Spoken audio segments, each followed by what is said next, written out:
How do you make sure, Doc, na hindi mo kang obvious na ano? Okay. Na kinabit lang yun. Magandang tanong, Papu. Because ang veneers talaga, usually, kakaunti lang ang binabawas namin yan sa harapan, ano? Yung labial portion ng ipin.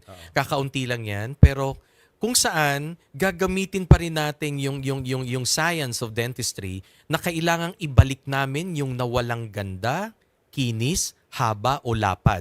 Kasi pag minsan, bakit tayo magbe-veneers? Kasi minsan yung ngipin nakita natin medyo maiksi, nag-crack, nabiyak sa gilid, pero ayaw natin siyang ipabunot. So meron kaming paraan kung paano natin mapapaganda ito, no? Ito yung aesthetic. Ito yung veneers. Conservative, manipis lang yung gagamitin natin at marami pong materyales na talagang pasado, no, sa dental industry na pwedeng gamitin pong materyales na paano ba yung gusto natin na maputi ba talaga? Pero yun yung tinatawag na Hollywood white eh. Yun yung uso ngayon sa mga Parang mga hindi natural, celebrity. Doc, Baka naman ano yun, halatang fake yun, Doc, pag puti-puti. Yes. Dapat Tama hindi mo pa kang po. fake. Yung Wow. medyo-medyo lang. Ang sa atin kasi is we have to obtain na parang natural looking lang. oo. Sino ba naman ba yung gusto na sobrang parang flashlight na, no? Na parang pag ngiti mo sa gabi, Masisira ngipin lang ang nakikita. Parang katawa-tawa. Parang Pero pangit na yung Mamu ganun. and Papu, may mga pasyente kami that ganun. really requires the Hollywood white, ha? make it a Hollywood white. Oh my God. May binabagayan May yun, Doc. binabagayan Oo. po or maybe Pero dapat because medyo maputi ka, no? Yung complexion yes, mo. Para pwede hindi po siya, yun. ano, Pwede.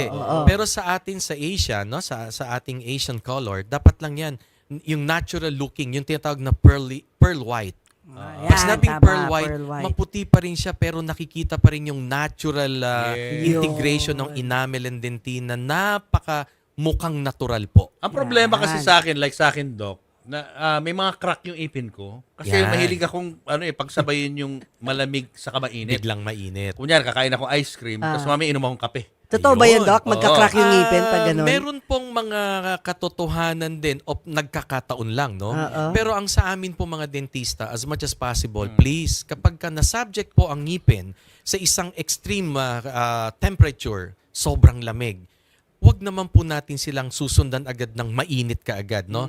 Wala na pang pinag-iwan yan sa isang bagay na kapag ka sobrang lamig, nainitan, talaga po nagka-crack. Kasi minsan, Doc, di ba, order ka kunyari ng pagkain. Mainit Yes. yung pagkain. Soup muna, soup. Tapos meron kang soft drinks na puro yelo. Di ba? Yun, Makakain yun. mo, inom ka ng soft Wag drinks. muna. Siguro muna, Pagkasunod room eh. temperature na tubig So, muna. iwasan yung gano'n, siguro no? po, pwede nating iwasan muna. At saka pa po, no, nagko-cause din yan ng sensitivity. Kapag ka tayo ay nasanay ng sobrang lamig, tapos bigla tayong hihigop ng sabaw na mainit, Yun, no? may Ayun na. tendency po yan na magkaroon ng reaction doon sa enamel because enamel, basically, pag tiningnan po natin sa microscope yan, ano, histologically speaking, meron po siyang maliliit na butas. Yun po yung mga tubules na yan na kung saan naka-open yan. So, hindi nakikita ng mata yan. So, the moment na tayo ay kumain o na-subject sa extreme temperature, high or very hot, very cold, talaga pong papasok yon. So, andun ang pangingilo.